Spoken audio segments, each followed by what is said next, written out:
بسم اللہ الرحمن الرحیم۔ یہ بیان 28ویں پارے کی تلاوت پر مبنی ہے۔ ارشاد باری تعالیٰ ہے کہ کسی حال میں بھی بیوی کو ماں کہہ کر مخاطب کرنا بڑی نامعقول بات ہے۔ جب تک اس حماقت کا مقررہ کفارہ ادا نہیں کیا جائے گا، بیوی شوہر پر حرام رہے گی۔ اس کا کفارہ ایک لونڈی یا غلام آزاد کرنا ہے، یا 2 مہینے متواتر روزے رکھنا، یا 60 مسکینوں کو کھانا کھلانا ہے۔ اس کے بعد آداب مجلس کی تعلیم دی گئی ہے کہ آپس کی سرگوشیوں میں پیغمبر کی مخالفت، گناہ اور زیادتی کی باتیں نہ کریں۔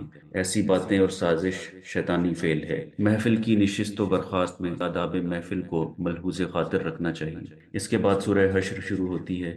ارشاد ہوا ہے کہ سچے اور ایماندار لوگ وہ ہیں جو اپنے پیغمبر اور اللہ کی راہ میں ہجرت کرنے والوں کی مدد کرتے ہیں، اور باوجود خود بھی حاجت مند ہونے کے اس دستگیری پر اپنا دل تنگ نہیں کرتے، بلکہ خوش دل رہتے ہیں، اور برخلاف اس کے منافق لوگ شیطان جیسی فطرت کا مظاہرہ کرتے ہیں۔ پہلے بد اعمالی کی ترغیب دیتے ہیں، پھر یہ کہہ کر دور ہٹ جاتے ہیں کہ اے گمراہو، اب ہم سے تمہارا کوئی سروکار نہیں، تم جانو اور تمہارے اعمال۔ لوگو، قرآن سے نصیحت حاصل کرو، اور اگر یہ صحیفہ پہاڑ پر بھی نازل فرمایا جاتا تو وہ بھی اللہ کے خوف سے ریزہ ریزہ ہو جاتا۔ اس کے بعد سورہ ممتحنہ شروع ہوتی ہے۔ ارشاد ہوا کہ اب ہجرت کرنے کے بعد کفار مکہ سے خفیہ مراسلت اور روابط نہ رکھو۔ وہ دشمن دین ہیں، ہرگز تمہارے دوست نہیں بن سکتے۔ کافر پر اعتبار کرنا غلط ہے، کیونکہ وہ تمہارے دوبارہ کافر بن جانے میں دلچسپی رکھتے ہیں۔ پاک صاف مومن عورتیں اگر ہجرت کر کے آئیں تو آزمائش کر کے ان کو اپنے معاشرے میں داخل کر لو، ورنہ کفار کی طرف ان کو واپس کر دو۔ اس کے بعد سورہ صف شروع ہوتی ہے۔ ارشاد ہوا کہ اے مومنو، تم ایسی باتیں کیوں کہا کرتے ہو جو کیا نہیں کرتے؟ اللہ اس بات سے سخت بیزار ہے کہ تم ایسی باتیں کہو جو کرتے نہیں۔ اللہ کے محبوب بندے تو وہ ہیں جو سیسا پلائی ہوئی دیوار کی طرح جم کر جہاد میں ثابت قدم رہتے ہیں۔ پھر اس بشارت کا ذکر ہے جو عیسیٰ علیہ السلام نے نبی صلی اللہ علیہ وسلم کے ظہور قدسی اور آپ کے اسم مبارک احمد کے بارے میں دی تھی۔ اللہ تعالیٰ مومنوں کو یقین دلاتا ہے کہ کافر اللہ کے چراغ کی روشنی کو پھونکے مار مار کر بجھا نہیں سکتے۔ مومنوں، ان قریب فتح تمہاری ہوگی۔ اس کے بعد سورہ جمعہ شروع ہوتی ہے۔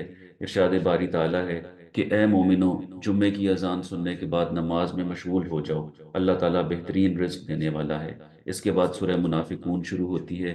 اللہ تعالیٰ ارشاد فرماتا ہے، اے نبی صلی اللہ علیہ وسلم، منافقوں سے ہوشیار رہنا، ان کے ظاہر و باطن میں فرق ہے، اور یہ جھوٹی قسمیں کھا کر اپنے ایمان کا یقین دلاتے ہیں، حالانکہ یہ ایمان سے خالی ہیں۔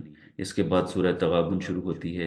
ارشاد ہوا کہ اللہ ہی نے تم سب کو پیدا فرمایا، پھر تم میں کوئی کافر ہیں اور کوئی مومن، اور تمہاری عورتوں اور تمہاری اولاد میں سے بھی تمہارے دشمن ہیں، سو ان سے بچتے رہو۔ ہاں، اگر وہ راہ راست پر آ جائیں تو انہیں معاف کر دو، بے شک تمہارا مال اور تمہاری اولاد آزمائش ہے۔ اس کے بعد سورہ طلاق شروع ہوتی ہے۔ ارشاد ہوا کہ اگر عورتوں کو طلاق دینا ہو تو ان کی پاک حالت میں ان کو طلاق دو، اور عدت کی مدت کا حساب رکھو کہ دوران عدت ان کا باہر نکلنا بے حیائی ہے۔ عدت کی مدت 3 مہینے ہے، اور حاملہ کی عدت کی مدت وضع حمل تک ہے۔ مطلقہ عورت کو اگر حاملہ ہو تو وضع حمل تک خرچہ دینا ہوگا۔ اس کے بعد سورہ تحریم شروع ہوتی ہے۔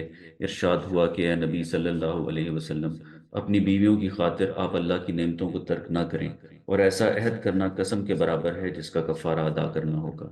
اس طرح پیغمبر کی بیویوں کو ہدایت کی گئی ہے کہ اگر پیغمبر کو تکلیف پہنچانے کی کوشش کی گئی تو پیغمبر کی مدد کے لیے اللہ اور جبرائیل اور نیک کردار مسلمان اور فرشتے موجود ہیں۔